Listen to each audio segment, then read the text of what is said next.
правильно ли я понимаю, что при том, что, так сказать, это настоящая фундаментальная наука, но от результатов ваших исследований очень многие вещи могут поменяться в историографии, да, там, я не знаю, в теории миграции? Ну, я бы сказал, что есть три области, при помощи которых мы что-то узнаем об истории человечества древней. Это лингвистика, генетика и археология. И вместе все эти три дисциплины, они образуют одно целое. Вот это, которое реконструирует прошлое человечества. Сереж, скажи про этот самый сино-кавказский словарь, потому что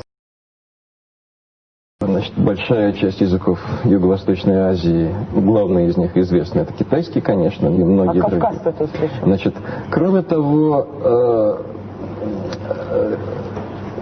есть северно-кавказские языки на Кавказе, вот чеченский, абхазский, лезгинский. И есть еще енисейские языки в Сибири, из которых сейчас один только живой, это кетский язык. Это на нем где говорят?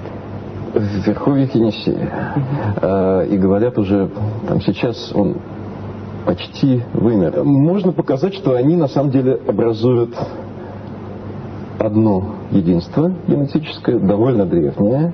То есть чеченцы родственники китайцев? Фактически, да. Ну как, генетически, я думаю, что по генам вряд ли это установишь. Это раса совершенно разная. И никогда нет непосредственной связи между генетикой и лингвистикой. Она очень опосредованна. Вот. Но лингвистически похоже, что да. Значит, это вот та теория, которую я разрабатывал много лет уже сейчас.